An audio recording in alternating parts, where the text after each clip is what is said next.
Hi. Hi there, how are you? Good. How are you? I'm doing good today. Okay, that's nice to hear. So what's your name? My name is Pam. What's your name? My name is Vanessa. Oh, nice to meet you, Vanessa. Yeah. So tell me a little bit about yourself. So I guess right now I am working in like an office job. I'm the receptionist at a paper company in the area. And I'm also an artist. I went to school to do art. And it just feels kind of weird to not be doing a job that is my passion, and to be doing something, that's maybe not really what I love every day. So I just kind of wanted to, see maybe ways that I can feel more fulfilled Okay. in my life. Yeah. I also have a fiance. His name is Roy. We've been engaged for almost 2 years now. I don't know. I'm trying to think of other like notable things. Yeah, that pretty much sums up my life right now. It's not very interesting. Okay. Do you have any hobbies outside of art? Not really. I think art is my biggest hobby. Passion? Always doodling. Even at work sometimes, just like to doodle, stuff that I see. Yeah. Okay, so I just want to begin with your job right now. So what is it that you do? Like, what kind of responsibilities do you have as a receptionist? Yeah, so I just kind of like take calls that come in, schedule appointments for my boss. Yeah, just like a lot of like clerical work, stuff like that. How long have you been working there? I've been working there about 5 years. Oh wow, Yeah. that's a long time. Yeah, it is. That's awesome though that you've stuck to being a receptionist. It really shows like your commitment with things. Yeah, I think sometimes it gets a little, like I said before, my life is kind of boring, but I kind of get stuck in my ways. What is it about your life that's boring? Is it just you feel like you're doing things on repeat? Yeah, Sort of? yeah, I kind of feel that way. I feel like I'm doing, do the same things every day, hanging out with the same people, that kind of thing. So I just want to ask you, coming out of these few sessions, like what do you want to accomplish? What are your goals? I think, like I said, I just want to feel more fulfilled, and also I deal with a lot of like kind of social anxiety. So yeah, I get, not very good at like speaking up for myself, and that's something I want to get better at. Okay, social anxiety. How long have you been experiencing social anxiety? Just my whole life, I've always just been kind of quieter, just the art kid in school, like the quieter girl. And I feel, I don't know, I feel like it's time for me to maybe get over that. So would you say it's like holding you back from Yeah. like growth? Yeah. Okay, I understand. A lot of people deal with social anxiety, like that's nothing to be ashamed of. That's a part of our nature as humans. We get anxious, so we can definitely work on, what provokes your social anxiety and what coping skills we can use in the moment. there any other things you want to improve on besides social anxiety? Maybe just like going along with that, like my communication skills. Like I said, I'm not very good at like speaking my mind and standing up for myself. And I know it's kind of similar to what I said before, but I think, especially in the corporate world, I think it's a good skill to have. Would you say will you experience like moments at work where you want to say something but you feel like you can't? Yeah, I think so. And I think I feel, like I'm surrounded by all these like salespeople and accountants and managers, and I feel like maybe a little inferior to them. And a lot of them are men as well, and I feel even my boss's boss is a woman, but she's like really intimidating. I just feel maybe less than. Okay, because you feel like because you don't have like a title, do you feel like they're better than you in a way? Yeah, and they're working to like further their career, paying commission and talking to other companies and making these deals, and I'm just kind of there. I see. Well, first it's important to establish that nobody is better than anyone, and I think one thing for you is growth, and maybe looking at some schools for what you want to go into for your art degree. And would you say you have like problems with self-esteem? Yeah, for sure. Okay. Yeah. A lot of people struggle with low self-esteem. Like, it's important to know that you're not alone. Like, a lot of people are in your position. So, let me see. How would you say you can grow from here? Like, what can you do now to kind of, get into art, or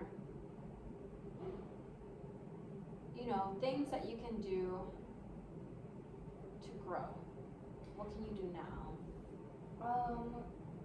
I guess I never really thought of going back to school. I don't know how my fiance would feel about that. So it's something I'd have to talk to him about. It sounds like it would be really cool though. It would definitely be something I would enjoy. But I just don't know how Roy would feel about that. Okay. Are you afraid that he's gonna like say no, or that he's like not gonna agree with it, or? Yeah, I just don't think he thinks it's like very realistic for me to put my time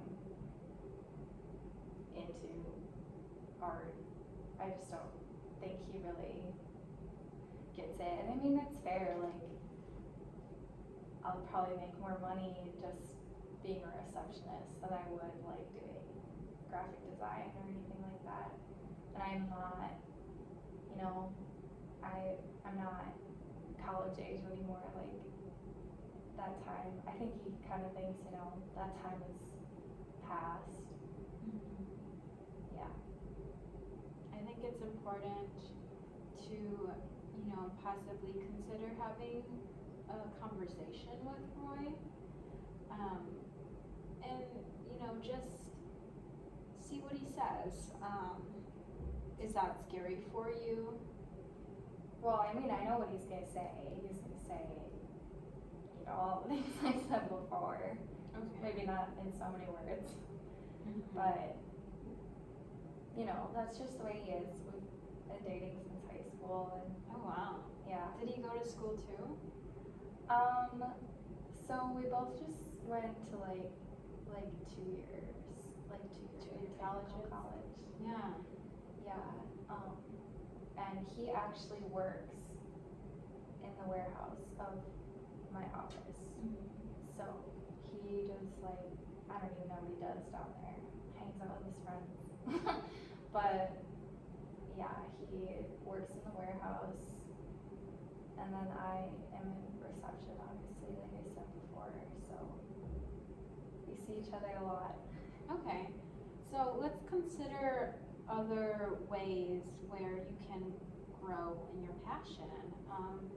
You know, have you heard of like other programs online that you could be taking, or like what do you think, you know, what would you like to do that will help you grow in art?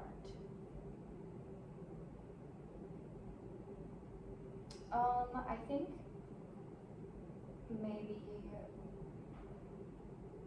I don't know if the school thing would work out, but I think maybe looking into like if I could sell my art, or you know, like show it in like a gallery or something like that. I don't know, that would be maybe something I would look into. Yeah, I would definitely consider looking into that, because that's definitely doable, like putting your art on sale for others to see, and who knows, like that might get you more exposure. Yeah, so I would check into that.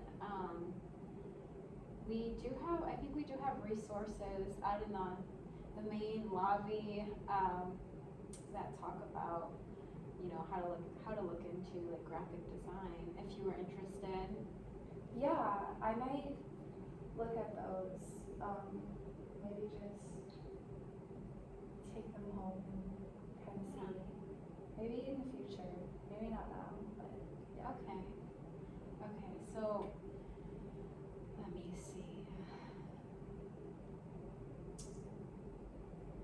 Could you tell me about in the other ways that you experience issues of like self-esteem?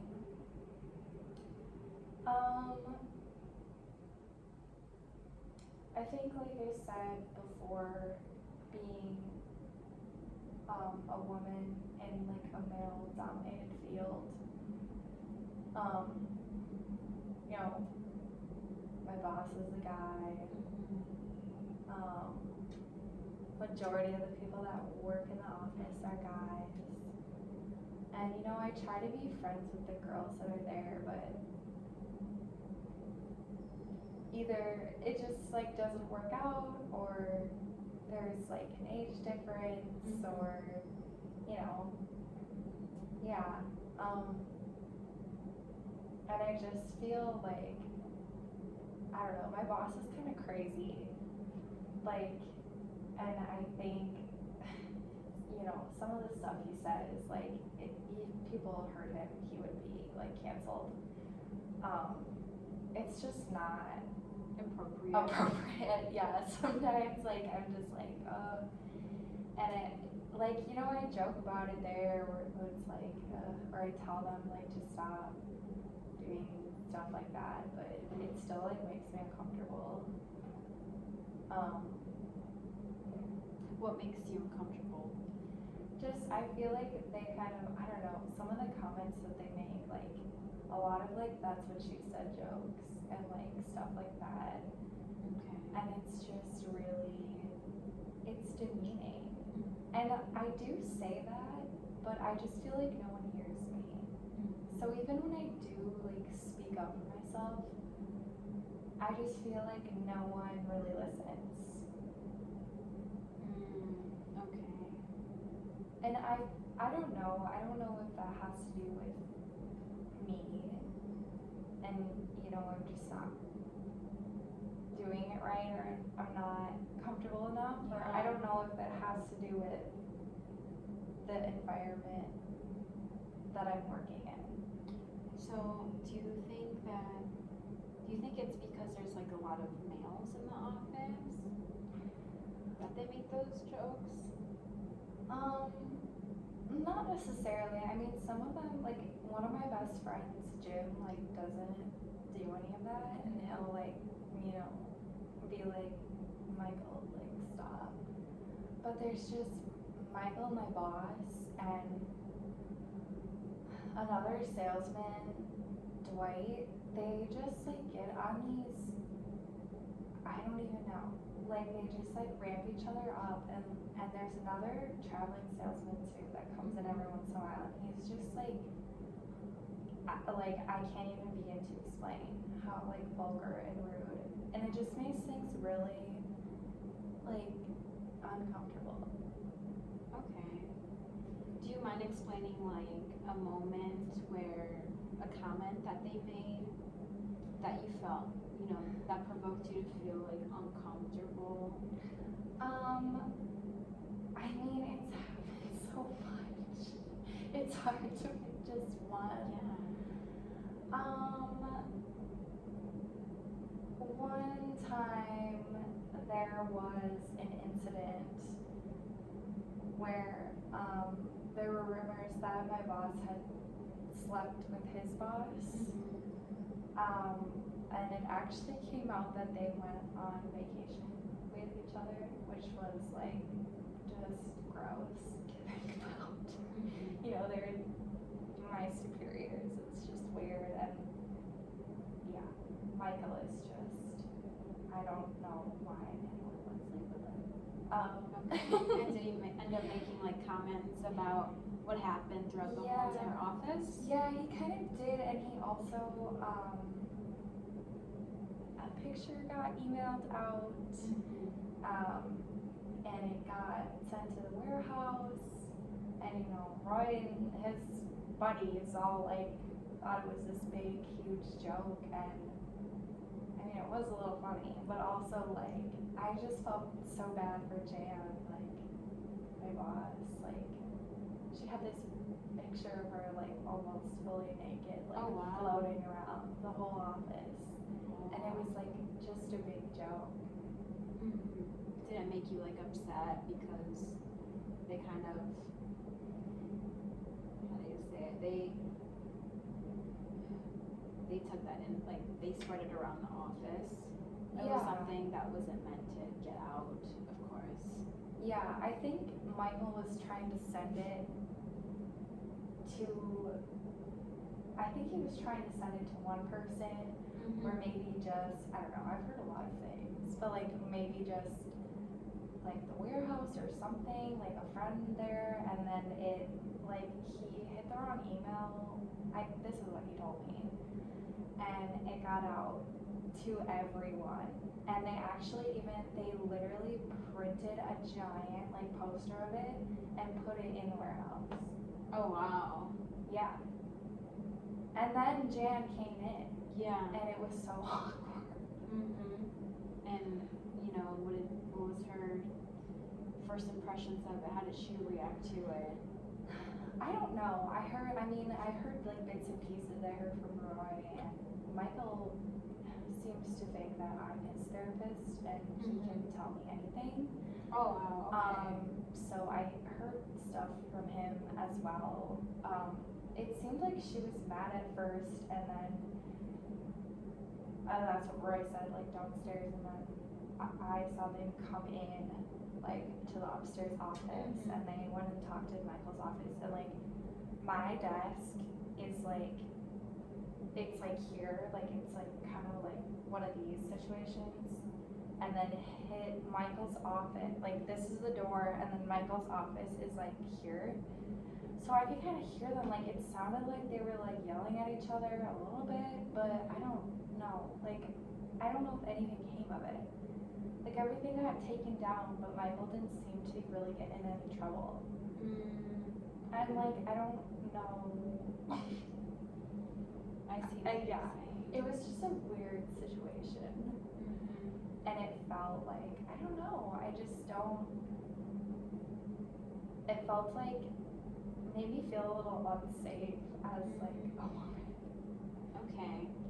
So would you say that, working in your job, like not only is it like not promoting growth for you, but it's an unsafe environment for you as well because you're exposed to a lot of these men making like inappropriate remarks at you or other people or they're maybe demeaning as well.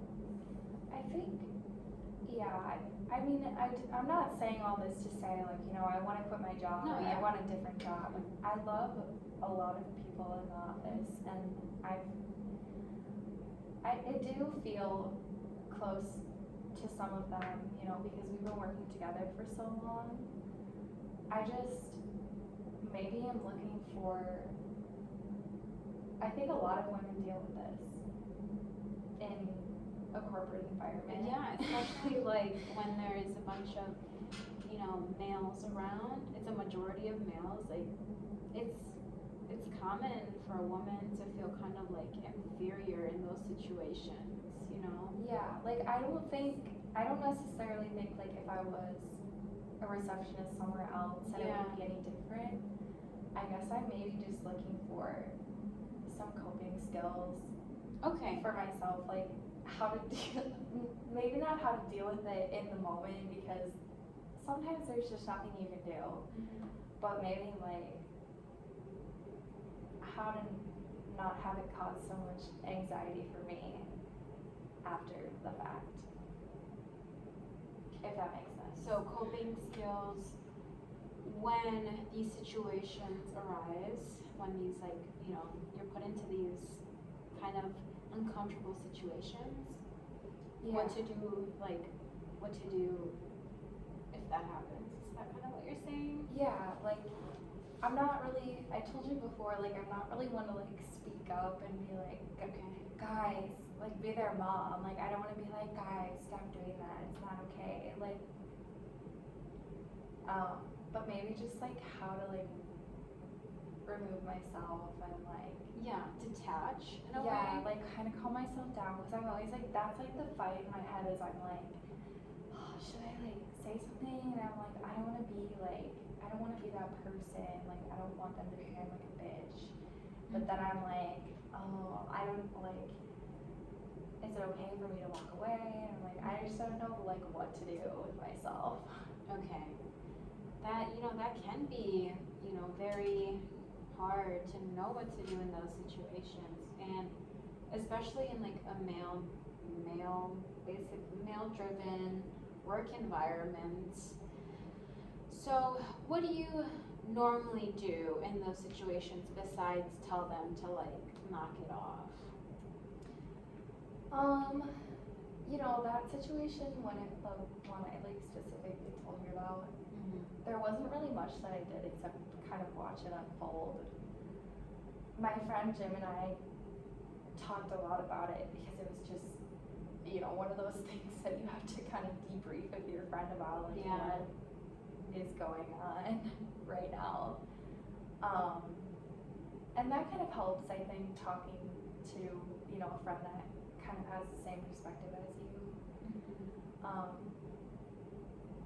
But yeah, then I feel like I keep almost like reliving it and I can't say what I really feel because then I hear about it from Roy and he's like, oh, this is so funny, and he's like, just talking about it like it's like bar talk, like a funny story, and then I hear from like stuff from Michael and he's like trying to have me like give him advice on the situation, and I don't know, like I'm just like, guys, I can't keep rehashing this situation. So you feel like it's being like relived in your head.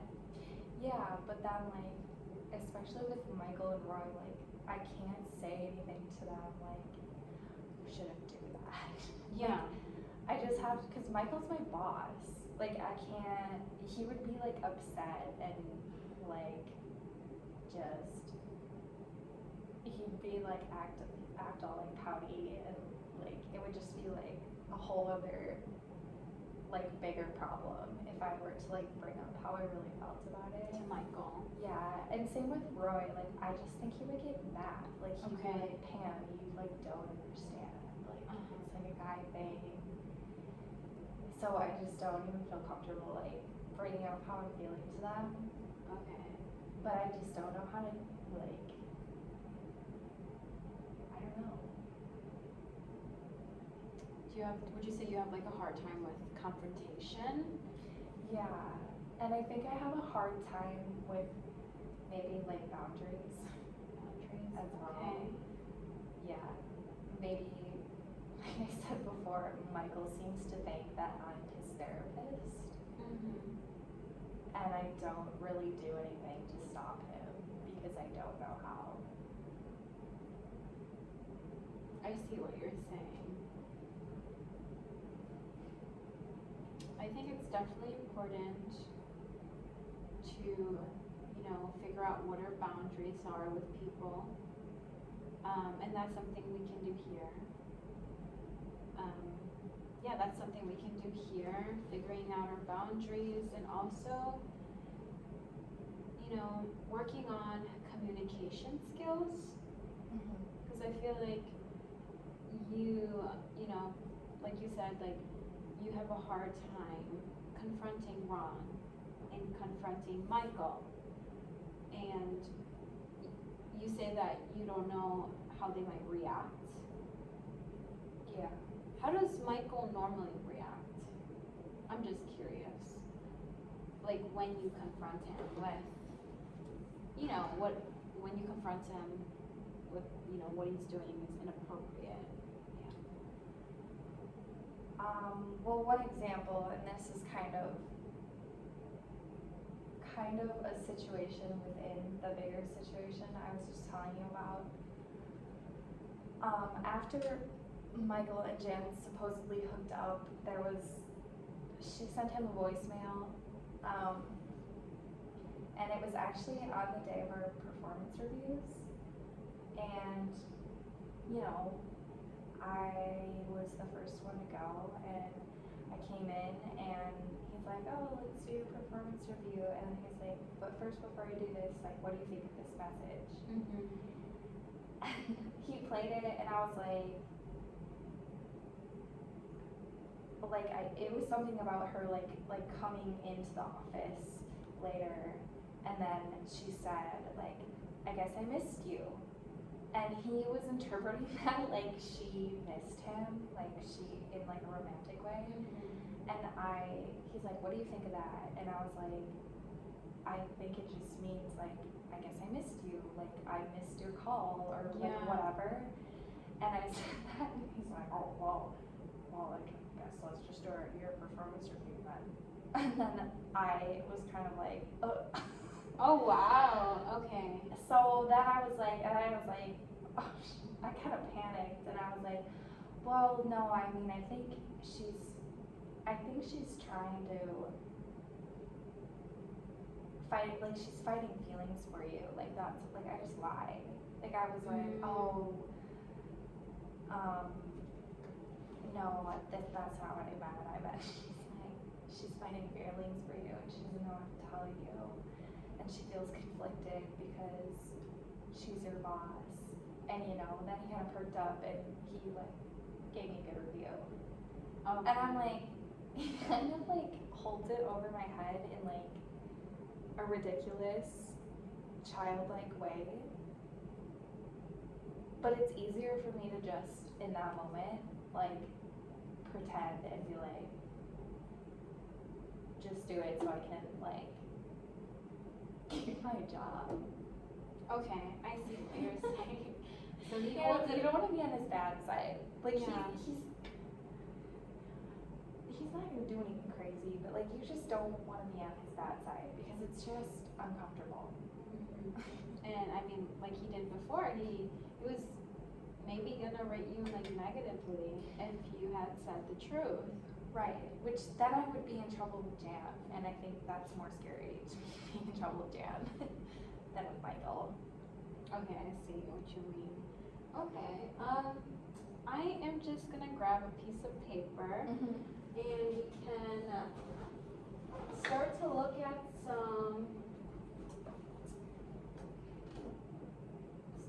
at like what your boundaries are, Okay.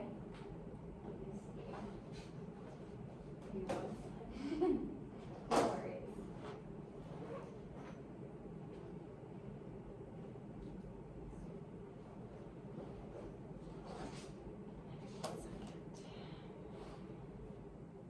Okay, so I want you, let me see if I can other piece of paper. Yeah, this is fine. Okay. Otherwise, there's like post-it notes over there if that's easier. Yeah, let me grab those. Yeah, these are fine. Okay. I just want you to write down your boundaries with Michael, With my boss. with your boss here. Okay.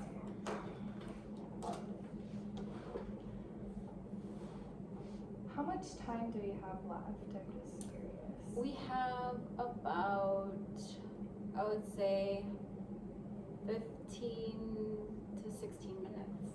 Okay. Thank you.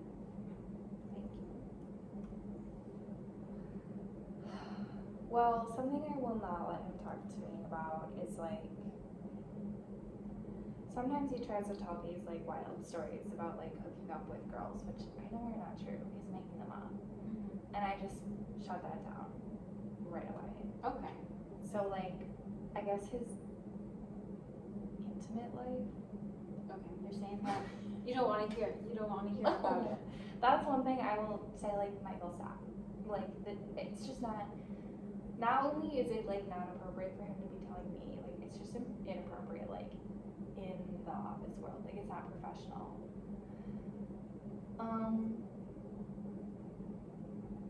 I guess that's another thing, like, him being professional. Like, I'll try to, like, keep him. It's almost like babysitting a child is what it's like, actually, now that I think about it. I'll try to like rein him in if there's like an important like person, like investor, like I don't know, an important like boss or something there, like a manager. I'll try to like rein him in a little bit and have him like act professional. So that's another time when I'll like speak up to him and be like, Michael, like you can't say that. So I guess like professionalism Between you and Michael. yeah. I guess it's a I part don't of know if that like. makes sense. No, but- that makes sense. Like you don't want to talk about, what happens in his intimate life. You don't want to feel like you're babysitting or. Yeah.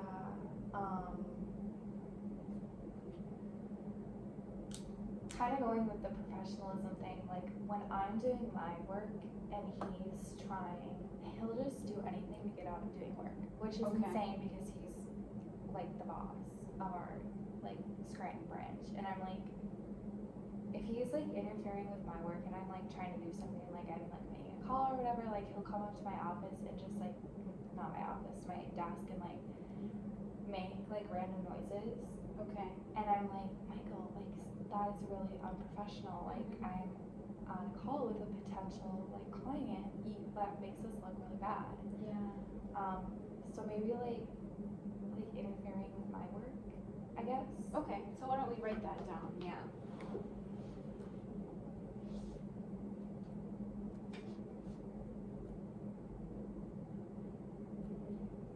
I guess I didn't realize that I already had set boundaries in place with him. This kind of makes me feel a little better. That you didn't set boundaries in place with him? Like I feel like I didn't realize how many I had already set in place. And that he's not following whatsoever. No, he does like listen. I mean, sometimes he doesn't listen to me, but like he does. But it just makes me feel better. Like I kind of felt like a wet blanket sometimes, and I think. And that's amazing that you already have these boundaries set up. I think right now it's also good that we're establishing more boundaries. So you can communicate that with Michael, once we know all of your boundaries with him. And we can also take a look at how you're gonna tell Michael too, like communicate that, because you know, it can be scary to tell somebody, you know, these are my boundaries and, you know, I want you to respect them. Like, we'll also have to write that down. So, you know, how do you want to confront Michael exactly? Like, what do you want to say? Because I think it's important that, you know, you have your, once you have your boundaries established, that you just make it known to him, you know, what you're willing to do and what you're not willing to do. I think maybe, I don't think, you know, having like a big conversation with him, like one big conversation, I don't think that would be productive. No. I just don't think that's the way that he operates, and I don't think he would respond to that. Do you think it would be better to do it like each time he does it? Yeah, like I think in the moment, I already kind of do it, but like, you know, some of these are like hit or miss, like I said, like sometimes I speak up for myself, sometimes I don't. And maybe just like being consistent. Okay. Like, in confronting like Michael what I in the say, moment. like yeah, if he's like doing something and I'm like I can't like say it, you know, every time. I don't know. Maybe that'll like really drive it into his head, like repetition and like consistency. Okay, so I want you to write down like how, let me just write down communication. So why don't you just write down here like repetition or like repeating it each time he does something that makes you feel uncomfortable. Just remembering that you just have to make that known to Michael. So would you say that, so when you know, repeat what you're not okay with, he stops doing those things? I think it depends on his mood, and I think even when he does stop, it's kind of like, oh Pam, you're being like whatever. But he does, I think he does respect me on some level. Like even if he doesn't, I don't know that he'd ever like say it to me, but like I do think that he respects me. So even if he like makes a joke about it, like me being, he listens to you, whatever, yeah. Like, he does eventually listen to me. Okay. Yeah. So I think this is a great start. Yeah. We're not done talking about this, Yeah. but I want to talk about me, right? I like using different colors. Yeah. I thought of it after. I was like, I do want different colors. Why don't we talk about growth? So, you know, the next session, it's important to look to, you know, grow in some way, make some progress. So I want you to write down how you're going to, how do I say it? What you're gonna do to look into your passion, like, which is art. So what you're gonna do in the meantime, like if you can just take one step, what would you do? And write that down. Okay.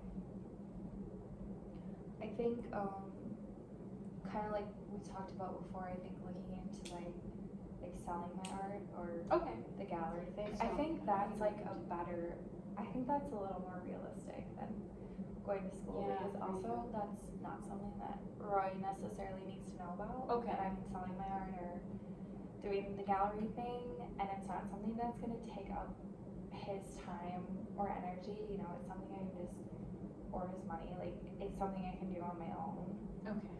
So I think that's a good like starting So point. let me write that Sorry. down.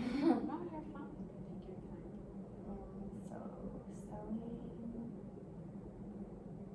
art or like a gallery. Okay, so now I want you to think about how can we make this possible? And list that under here. How can we make it possible so you can sell your art and so you can, what did you say? Put your art in a gallery, you know? I think like commissions are always a good way to like start selling art, like, you know, if people want like portraits done of whoever, or like pet portraits, or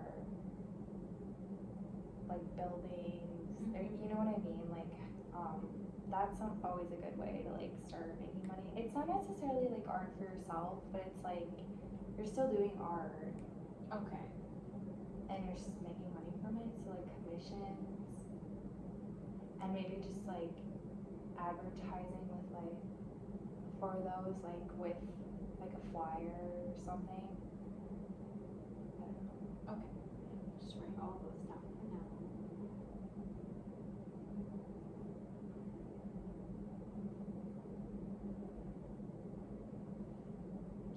Anything else, or?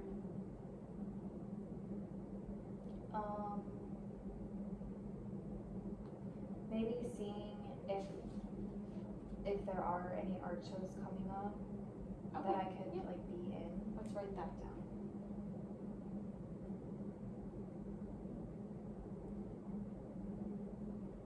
Cause that would maybe like give myself a goal Mm-hmm. of like a collection of pieces I could make or something like that. Yeah, absolutely.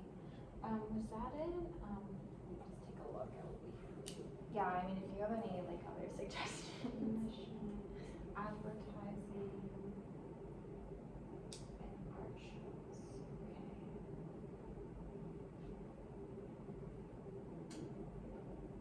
Maybe I could see too if there's anything like at any opportunities like within my job, like for me to do art. Okay, let's write that down.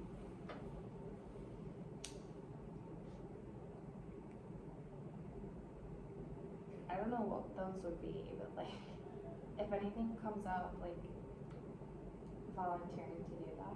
Yeah, okay. Oops.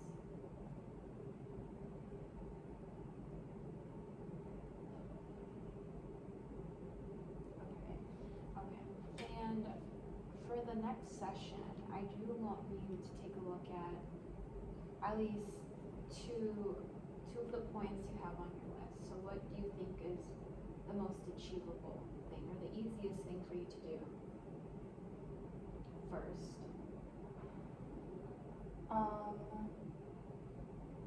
I think the commissions would be an easy thing Okay. for me to do, you know, because that's kind of where a lot of artists start. Okay. So I think it would be a good starting point for me. And I did do that like in college. I was just kind of like blown away from it. And then I guess looking into see if there's any like upcoming art shows. Okay. I think I could do those two things. Perfect. I think that's a really good start.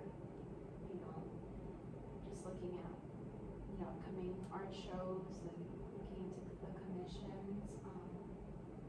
I want you to really, you know, take action. So next time I want to hear all about, you know, what you have been doing between these commissions and art shows. So I want to see, you know, if you have any notes, or like, I just want to update next time. Yeah, You know, yeah, for as sure. far as getting started with growing in art. Yeah. Um, What will like how often do you think we should do sessions? Like what would next time be? I'm just curious like what the timeline is so I can like get started on it. For now, I think every other week Okay. would be Yeah. helpful. I really want to, you know, take a look at like how you communicate. Like I want to bring in an activity to see how we can improve like your communication too, and like with confronting people. And this is a great start, you know, Mhm. great start, and you know, you say it's been working, like repeating it to Michael, and you know, you said that's been helping him, you know your boundaries, and he's been respecting that so far. So I want you to continue doing what you're doing with Michael, just remembering, you know, to do it each time so he doesn't forget. Yeah. If you have any other boundaries with Michael that you can think of, I know, you know, our session is almost, you know, running out of time. I want you to, you know, write them all down. Yeah, I want you to write them all down. Is there any other questions you have for me besides like when we're gonna meet? No, I think this was really helpful. Like, honestly, I was a little apprehensive at first, but I think just seeing like how much we were able to, you know, talk about and like get done in just one session made me really hopeful. Yeah. And you should feel very proud. Like, you're at an amazing point at life right now. So I just think sometimes we have to look at what we have already accomplished and feel proud for those moments. But I think, you know, again, like growth is always something I emphasize. You know, we have to keep on growing to be better individuals, to be better human beings. So we're just gonna keep working, you know, working at your boundaries, communication, and seeing what other ways we can help you grow in your art.